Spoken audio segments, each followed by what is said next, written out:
तो hello students, मैं हरकेश प्रजापति आपका स्वागत करता हूं आपके अपने इस YouTube channel Harkesh study centre में। तो स्टूडेंट, आज की इस वीडियो में हम कक्षा 10 की जो पांचवी प्रश्नावली समांतर श्रेणी है, ठीक है, वो 5.1 करने वाले हैं। ठीक है, इसके जो भी उदाहरण थे वो हमने पिछले वीडियो में कंप्लीट कर लिए। आप पहले वो जाकर वो वीडियो देख लें, जिससे क्या ये अच्छी तरह और समझ आ जाए। ठीक है, तो इसका फर्स्ट क्वेश्चन है कि निम्नलिखित स्थितियों में किन स्थितियों में संबंध संख्या की सूची एपी है और क्यों। ठीक है, मतलब हमको ये क्वेश्चन दिया है। ठीक है, इसमें बताना है कि एपी है या नहीं, और एपी है तो क्यों है। ठीक है, तो देखो, इसका जो पहला है कि प्रत्येक किलोमीटर के बाद का टैक्सी का किराया, जबकि प्रथम किलोमीटर के लिए किराया 15 रुपये। ठीक है, और प्रत्येक अतिरिक्त किलोमीटर के लिए किराया 8 रुपये। ठीक है, यानी कि प्रथम किलोमीटर के लिए ये कह रहा है, प्रथम किलोमीटर के लिए किराया कितना है, 15 रुपये। यानी कि प्रथम पद तो हमारे पास कितना हो जाएगा, 15। ठीक है, उसके बाद यदि और चल रहा हुआ है और तो हर किलोमीटर में 8 रुपये और ऐड करता चलेगा वो। ठीक है, मतलब 8 रुपये और जोड़ता चल जाएगा, तो अतिरिक्त किराए के लिए। ठीक है, यानी कि मतलब दूसरा पद कितना हो जाएगा, दूसरा पद हो जाएगा हमारे पास 15 प्लस 8 कितना हो जाएगा, 23। ठीक है, इसके बाद तीसरा पद यानी कि तीसरे किलोमीटर में तो कितना हो जाएगा, 23 प्लस के 8 बराबर 31। ठीक है, तो हमारे पास क्या बनी, देखो 15 जो एपी हमारे पास बन रही है, 15 23 31। ठीक है, अब हमको बताना है कि ये एपी है या नहीं। एपी है या नहीं, ये कब बताएंगे, कि जब हम इनके डी निकालेंगे और डी हमारा जो समान आएगा तो ये बताएंगे कि एपी है, और नहीं आएगा तो क्या होगा, ये एपी नहीं होगी। ठीक है, तो सबसे पहले D1 निकालते हैं, A2 माइनस A1, यानी कि 23 में से 15 घटा दें, कितना बचेगा, 8। ठीक है, अब D2 31 माइनस 23, यानी कि A3 कर देते हैं, A3 माइनस A2 बराबर 31 माइनस 23, तो कितना बचेगा, 8 बचेगा। ठीक है, तो देखो डी हमारे पास क्या सारा समान आ रहा है, तो ये क्या है, एक एपी है। अतः हमारे पास डी समान है, तो यह एक एपी है। ठीक है, हमारे पास ठीक है, समान कैसे निकल गया, समान निकल गया है, तो ये क्या हो गई, एक एपी हो गई। ठीक है, देखो एक बार और देखो, प्रत्येक किलोमीटर के बाद टैक्सी का किराया, जबकि प्रथम किलोमीटर के लिए किराया 15 रुपये। ठीक है, यानी कि शुरुआत में 15 किलोमीटर के 15 रुपये। ठीक है, 1 किलोमीटर के लिए। इसके बाद 2 किलोमीटर जाएगा तो उसमें 8 रुपये और जोड़ देगा। ठीक है, इसके बाद 3 किलोमीटर जाएगा तो टोटल में से फिर 8 और जोड़ता चला जाएगा। ठीक है, तो इस प्रकार जोड़ता चला गया, तो हमारे पास ये बन गई 15 23 31। ठीक है, इसके बाद पूछा है ये एपी है। अब यदि एपी है तो क्यों है। ठीक है, यदि एपी है तो हम क्या करेंगे, डी निकालेंगे, और यदि हमारे पास डी समान आ गया तो ये एक एपी है। ठीक है, तो यहाँ हमारे पास डी कैसा आ गया, समान आ गया, तो ये क्या है, एक एपी है। ठीक है, यहाँ पे जो क्वेश्चन नंबर फर्स्ट है उसका फर्स्ट पार्ट कंप्लीट होता है। अब बात करते हैं इसके सेकंड पार्ट की। बाद इसका जो सेकंड पार्ट है कि किसी बेलन में उपस्थित हवा की मात्रा, जबकि वायु निकालने वाला पंप, ठीक है, प्रत्येक प्रत्येक बार बेलन की शेष हवा का 1/4 भार बाहर निकाल देता है। ठीक है, भाई कोई बेलन है, ठीक है, उसमें क्या है, हवा भरी हुई है, क्या भरी हुई है, हवा। ठीक है, और यहाँ पे कोई पंप लगा हुआ है। ठीक है, वो क्या कर रहा है, हवा को बाहर निकाल रहा है। अब हमें नहीं पता हवा कितनी है उसके अंदर। ठीक है, तो हम क्या करते हैं, माना एक सीधी सी कैलकुलेशन ले लेते हैं। ठीक है, माना पहला पद यानी कि पहली बार उसमें हवा 100 है। ठीक है, ठीक है, कितनी है, 100 है। तो वो कह रहा है कि जबकि वायु निकालने वाला पंप प्रत्येक बेलन की शेष हवा का 1/4 भार निकाल देता है। ठीक है, तो खींची गई हवा, खींची गई हवा, टोटल हवा में से क्या कर रहा है, वो 1/4 भाग को बाहर निकाल देता है। मतलब 100 में से क्या कर रहा है, 1/4 को बाहर निकाल देता है। कितनी बच गई यहाँ पे, 25। ठीक है, तो दूसरा पद हमारे पास क्या हो जाएगा, यानी कि 100 माइनस 25 बराबर 75। ठीक है, अब कितनी हवा रहेगी उसमें। ठीक है, तो अब खींची गई हवा, खींची गई हवा कितनी है, 75/4। भाई जो टोटल हवा है उसमें से 1/4 बाहर निकाल देता है। ठीक है, तो कितना आ जाएगा हमारे पास, तीसरा पद 75 माइनस 75/4, 4, ठीक है। इनको कैलकुलेशन करेंगे तो ये कितना हो जाएगा 300 माइनस 75/4 यानी कि 225/4, ठीक है। ये हमारे पास क्या आ गया, तीसरा पद आ गया, ठीक है। अब देखो इसी प्रकार इसमें से फिर 1/4 बाहर भाग निकाल रहा है, ठीक है। तो हमारे पास देखो कितना क्या बन रही है, एपी क्या बन रही है 100 बन रहा है पहले तो, उसके बाद 75, ठीक है। फिर कितना बन रहा है हमारे पास 25 बटे, तो 225 बटे कितना है 225/4, ठीक है। इस प्रकार की एपी बन रही है, ठीक है। तो देखो इसमें क्या है हमारे पास डी देखने में समान नहीं है, ठीक है। तो हम क्या कर देंगे भाई ये एक एपी नहीं है क्योंकि इसमें क्या है डी समान नहीं है, अतः ये है एक एपी नहीं है क्योंकि यहाँ सार अंतर क्या नहीं है, समान नहीं है, ठीक है। इसमें सार अंतर क्या है, समान नहीं है, तो ये क्या एक एपी नहीं है, ठीक है। ये हमारे पास क्वेश्चन नंबर फर्स्ट का सेकंड हो गया। अब बात करते हैं इसके थर्ड पार्ट की। तो इसके बाद इसका जो थर्ड पार्ट है कि प्रत्येक मीटर की खुदाई के बाद एक कुआं खोदने में आई लागत, जबकि प्रथम मीटर खुदाई की लागत ₹150 है और बाद में प्रत्येक मीटर की खुदाई की लागत ₹50 बढ़ जाती है, ठीक है। भाई कोई कुआं खोद रहा है, ठीक है, उसके प्रथम मीटर की खुदाई तो है ₹150, जैसे जैसे मीटर बढ़ेगा तो उसमें क्या हो जाएगा ₹50 और ऐड होते चले जाएंगे। तो हमारे पास देखो प्रथम पद क्या हो जाएगा, प्रथम पद यानी कि ये हमारे पास इनकी प्रथम खुदाई कितनी हो जाएगी 150, ठीक है। इसके बाद दूसरा तो इसमें क्या है ₹50 और ऐड होते चले जाएंगे, ठीक है। ये हो जाएगा 200, इतनी कितना हो जाएगा हमारे पास, इतनी हो जाएगा 200 प्लस 50, तो ये हो जाएगा 250, ठीक है। एक और कितना हो जाएगा हमारे पास 250 प्लस 50, ये हो जाएगा 300, ठीक है। तो ईपी क्या बन रही है हमारे पास 150 200 250 300, ठीक है। ये एपी बन रही है। अब हमें बताना है कि ये एपी है या नहीं है, ठीक है। तो उसके लिए क्या करेंगे डी निकालेंगे, तो D1 निकालेंगे A2 माइनस A1 इनकी 200 माइनस के 150, तो कितना बचेगा 50, ठीक है। D2 निकालेंगे 250 माइनस 200 कितना है 50, ठीक है। अब D3 निकालेंगे 300 माइनस 250, तो कितना जाएगा 50। तो हमारे पास डी कैसा आ रहा है, समान आ रहा है, तो ये क्या है एपी है। अतः यहाँ पर सार अंतर समान है, तो यह एक एपी है। सार अंतर समान है तो ये क्या है एक एपी है, ठीक है। तो ये हमारे पास थर्ड पार्ट कंप्लीट हो चुका है। अब बात करते हैं इसके फोर्थ पार्ट की। इसके बाद जो क्वेश्चन फर्स्ट है उसका लास्ट पार्ट है कि खाते में प्रत्येक वर्ष का मिश्र धन जबकि 10,000 रुपए की राशि 8% वार्षिक दर से चक्रवृद्धि ब्याज पर जमा की जाती है, ठीक है। तो हमें क्या निकालना है, मिश्र धन निकालना है, ठीक है। तो कैसे बनाएंगे एपी, A1 हो जाएगा प्रथम वर्ष का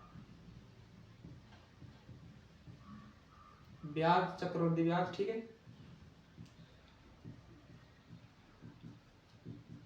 A2 क्या हो जाएगा दूसरे वर्ष का चक्रवृद्धि ब्याज, ठीक है। इसी प्रकार A3 हो जाएगा तीसरे वर्ष का चक्रवृद्धि ब्याज, ठीक है। तो चक्रवृद्धि ब्याज का सूत्र क्या होता है,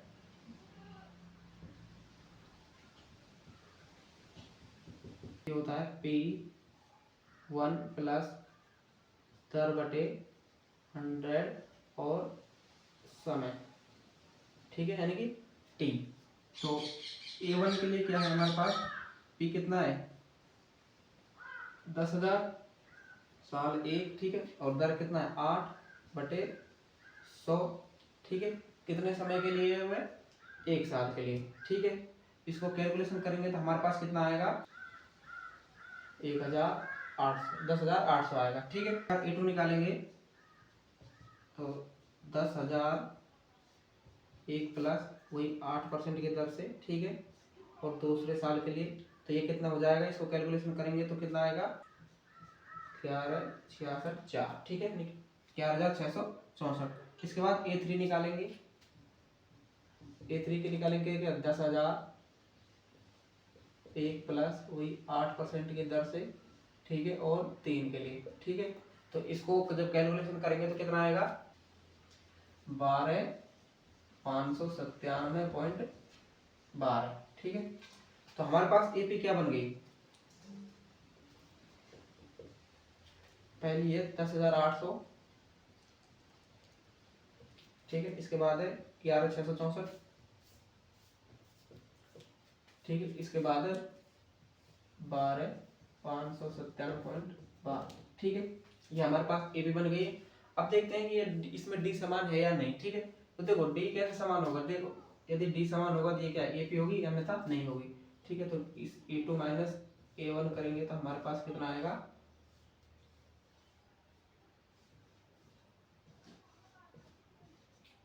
864, ठीक है। इसके बाद D2 12,597 माइनस 11,6,4 तो इसको घटाएंगे तो कितना आएगा हमारे पास 933.12, ठीक है। देखो डी हमारे पास समान नहीं आ रहा है, ठीक है, डी समान नहीं आ रहा तो ये क्या है एपी नहीं है, यहाँ पर डी यानी कि सार अंतर समान नहीं है, अतः यह एक एपी नहीं है, ठीक है, ये क्या है एक एपी नहीं है। तो यहाँ पर हमारे पास जो क्वेश्चन नंबर फर्स्ट है वो कंप्लीट होता है। अब बात करते हैं इसके सेकंड क्वेश्चन की। तो इसके बाद इसका जो सेकंड क्वेश्चन है कि दी हुई एपी, ठीक है, कि प्रथम 4 पद लिखिए जबकि प्रथम पद ए और सार्वंतर डी निम्नलिखित है, ठीक है, इसके अगले हमको 4 पद लिखने हैं, ठीक है, तो इसने देखो ए दे रखा है और डी दे रखा है, ठीक है, तो प्रथम पद तो कितना हो जाएगा,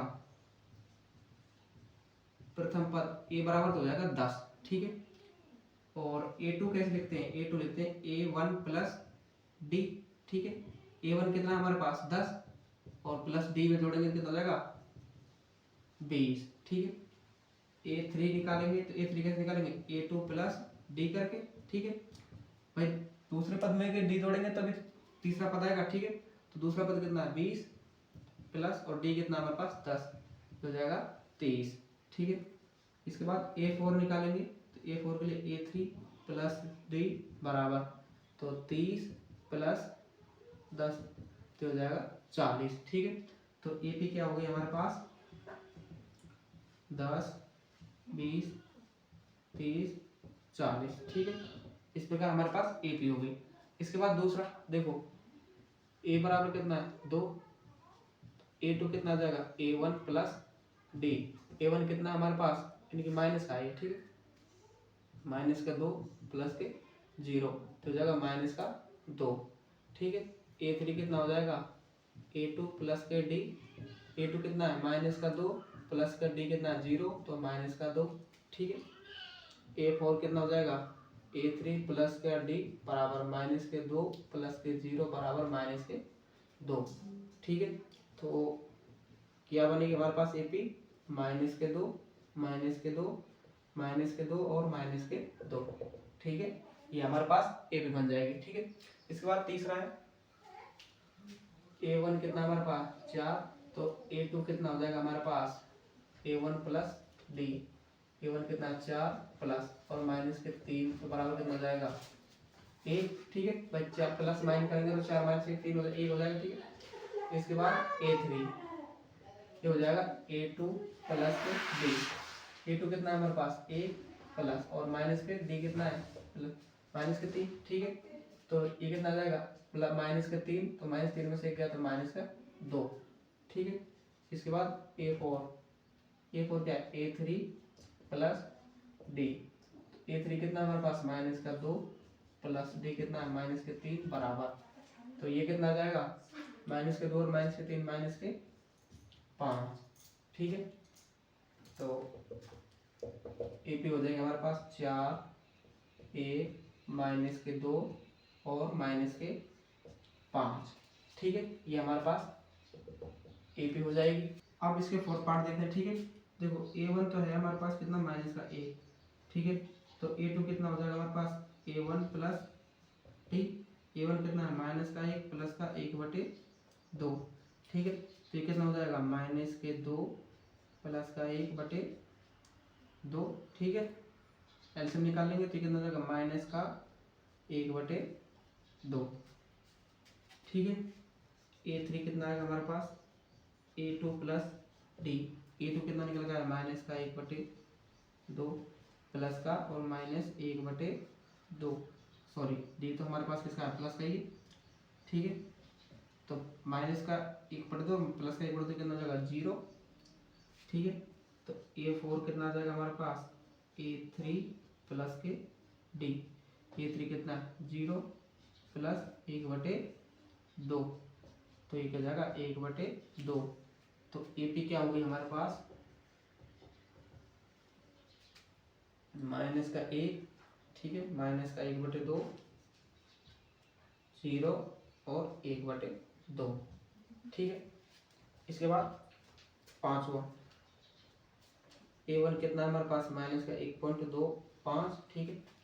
तो a2 कितना हो जाएगा हमारे पास a1 प्लस टी, a1 कितना है माइनस का 1.25 प्लस और माइनस के हैं 0.25, तो ये कितना हो जाएगा माइनस का 1.50, ठीक है। इसके बाद a3, तो a2 प्लस के डी बराबर a2 कितना है माइनस के 1.50 प्लस के और माइनस के 0.25, तो ये कितना हो जाएंगे ये माइनस का है, ठीक है। तो माइनस माइनस का माइनस, ठीक है, और 1.75, ठीक है। इसके बाद a4 a3 plus D, a3 कितना निकल गया हमारे पास 1.75 प्लस माइनस 0.25, ठीक। तो ये कितना हो जाएगा माइनस के 2.0, ठीक है। तो ए पी कितना आ जाएगा हमारे पास माइनस का 1.25 माइनस का 1.50 माइनस का 1.75 और माइनस के 2.00, ठीक है। ये हमारे पास ए पी हो जाएगी, ठीक है। तो हमको इसमें सिर्फ क्या करना था ए और डी उसने दिया है और हमको अगले पद निकालने हैं, ठीक है। तो अगले पद कैसे निकालते हैं, एक पद में दूसरा पद डी को जोड़ते चले जाओ तो अगला पद निकलता चला जाएगा, ठीक है। इस वीडियो में पर्सनली 5.1 के ही 2 सवाल करेंगे, ठीक है। इसके बाद जो बाकी के सवाल है वो अगली वीडियो में करेंगे। यदि आपको कुछ समझ नहीं आया तो आप हमें कमेंट करके बता सकते हैं। तो मिलते हैं नेक्स्ट वीडियो में।